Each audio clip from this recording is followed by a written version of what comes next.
11절입니다. 고덩이에 빠졌다면인데 미슈나에서는 생명이 위태로울 경우에는 안식일을 폐할 수 있다고 규정하고 있다고 합니다. 라비의 글에서도 안식일이나 절기에 동물을 구하는 것은 허용되어 있다고 하고요. 바리새인들도 동물이 안식일에 고덩이에 빠졌으면 먼저 음식을 넣어주고 위급하면 끌어내도록 규정하고 있다고 합니다. 바리새인들이 문제 삼은 것은 한쪽 손이 오그라든 사람이 위급한 환자가 아니라는 것인데 환자편에서 오면 오히려 생계와 연관된 심각한 위해사항에 처해 있을 수도 있다고 합니다. 12절입니다. 좋은 일을 하는 것인데 문자적으로는 좋게 선하게 행하는 것의 뜻입니다. 예수님께서는 병 고치는 것을 대신해 좋은 일이라고 말씀하심으로써 전체 문제를 한층 더 높은 차원으로 끌어올리셨습니다. 그는 병행 구절에서 안식일에 좋은 일을 하는 것과 악한 일을 하는 것, 생명을 구하는 것 중에 어느 것이 옳으냐라고 누가복음 6장 9절, 마가복음 3장 4절에 물으셨습니다.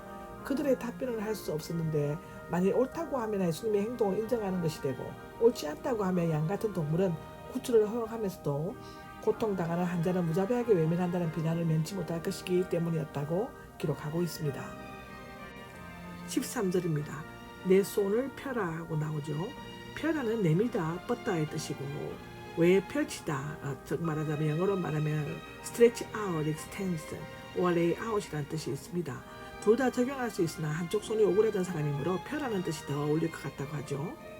예수님은 친히 손을 대시거나 깨끗게 되라고 말씀하시지 않고 손을 펴라고 명령하셨습니다. 손이 오그라든 사람에게 펴라는 것은 불가능하고 무리한 명령처럼 들릴 수 있습니다. 그는 순종하여 손을 폈고 다른 손처럼 회복되었습니다. 그가 순종한 것은 예수님의 말씀대로 이루어지는 것을 믿음을 가지고 있었기 때문입니다. 믿음과 순종은 불과 분리의 관계가 있는데 즉 믿으면 순종하게 되고 순종하면 믿게 된다고 로마서 1장 5절에 기록되어져 있습니다. 여기서 회복되었다는 본래의 정상적인 상태로 회복되는 것을 의미하는데 과거형은 완전하게 나았다, 즉 이미 완치된 상태를 나타내고요. 빛이 있으라고 명령하셨을 때 빛이 있었던 것처럼 예수님의 말씀은 언제나 순간적이고 동시적인 결과로 나타난다고 기록되어져 있습니다. 14절입니다. 없애버릴까 모의를 하였다라고 되어 있는데 병행구절에서는 헤롯 땅과 모의를 한 것으로 묘사되고 있습니다. 마가복음 3장 6절, 누가복음 6장 11절에 나오죠. 당시 헤롯 땅은 불신앙적이고 난폭한 헤롯 안디바를 지지하는 막강한 적지 세력이었는데 평소 미워했던 그들을 끌어들이려고 한 것은 바리새인에게는 사형권이 없었으므로 그들의 권력을 이용하여 예수님을 죽여 없애려고 했기 때문인데요. 아이러니컬하게도 그들의 생명을 구하는 예수님을 오히려 죽이려고 한 것은 예수님의 위대한 능력에 대한 질투, 율법에 대한 무지한 열심, 메시아에 대한 그릇된 편견 때문이었습니다. 15절입니다. 이 일을 아시고 떠나셨다가 나오는데 예수님께서는 그들의 분노가 극에 달했고 죽이려는 업무가 실천 직전에 이르렀음을 확실히 아시고 그곳에서 떠나셨다. 즉 말하면 물러가셨다, 철수하셨다의 뜻이라고 합니다. 이것은 비겁하거나 무책임한 도피가 아니라 메시아에 대한 잘못된 기대감으로 정치적 폭동이 일어나거나 절대 세력과의 불필요한 충동을 피하기 위해서였다고 마태복음 10장 23절에 기록되어져 있습니다. 16절에 보면 드러내지 말고가 나옵니다. 예수님께서 세상에 오신 가장 중요한 목적인 십자가를 지시기 전 자신에 대한 그릇된 오해와 지나친 편견으로 말미암아 빚어지게 될 여러 가지 난관들을 사전에 방지하기 위함이었다고 마태복음 8장 4절, 9장 30절에 기록되어져 있습니다. 17절을 보면 이루시기 위한 것이었다라고 나옵니다. 마태는 특히 이사야서를 많이 인용하고 있는데 성경에 보면 마태복음 1장, 4장, 3장 등에 있습니다.